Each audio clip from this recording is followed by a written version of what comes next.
Hi, I'm Michael Kwan, and this is Megatech News. We're here in beautiful downtown Vancouver with a special preview of the new Galaxy S6 and S6 Edge.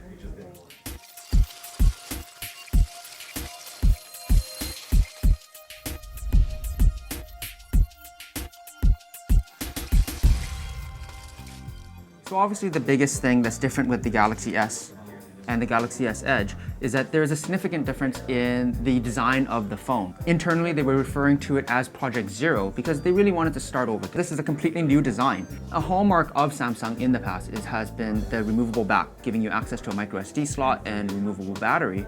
But what you get here is a completely sealed package. So what that means is that the battery is not user replaceable and there's no micro SD slot. What you get instead is a cohesive aluminum frame, and they've gone with glass for both the front and the back. This is Gorilla Glass 4, so it should be super durable, protecting against scratches and bumps and that sort of thing. But you can tell that the overall design is, let's say, inspired by another company. So in order to get to this new design, there were certain sacrifices that had to be made, but they also gained some features as a result. It's sealed, it's thinner, and what they've also gained is, because it is a glass back instead of a metal back, it actually has compatibility with both wireless charging standards. Some phones are compatible with Qi and some phones are compatible with PMA Power Mat. And what you get with Samsung here is that they're compatible with both standards. So if you find yourself at McDonald's or the recent partnership with IKEA, you are able to charge your phone anywhere with the wireless charging standard. And another issue that you see with wireless charging is that wireless charging can be a lot slower than the regular plug-in the port. What they've done here is they've also increased the efficiency there so that you can go from 0 to 100% in about 3 hours, which is roughly the same as what you get with the plugging in of the port.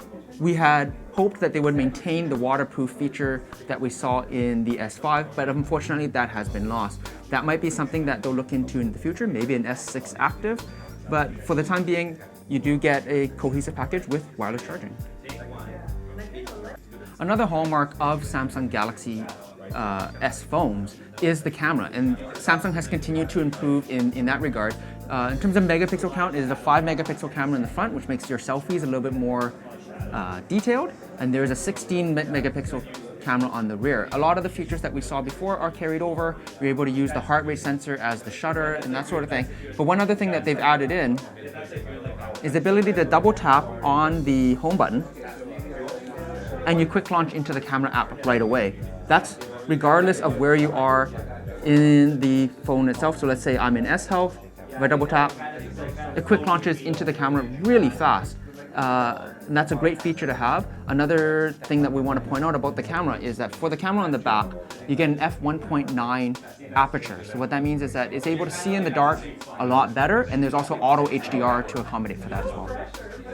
As different as the Galaxy S6 is from its predecessors, the S6 Edge is even more different. So what they've done is they've taken some inspiration from the Note Edge before this and given the curved display on both sides. A lot of the core functionality is still there. You're able to have it as the alarm clock and notification center on the side. But what's cool here is that you can adapt different colors for your different contacts. So when you have a missed call from home, for example, you can pull it in from the side here and you can see that they have colors associated with the different contacts. If you look on the side there, you can see that there is like the green and the orange, and those are corresponding to the contacts that you have on your phone.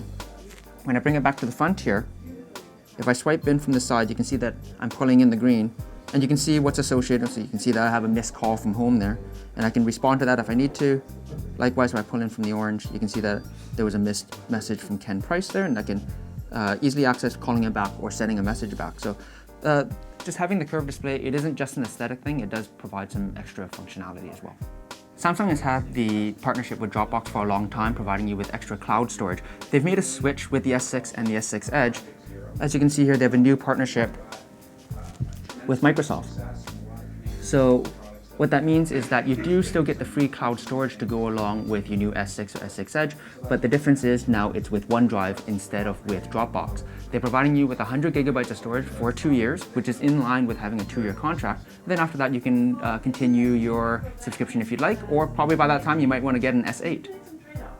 In terms of pricing and availability, both the Galaxy S6 and the S6 Edge will be launching in Canada through many of the major carriers starting on April 10th.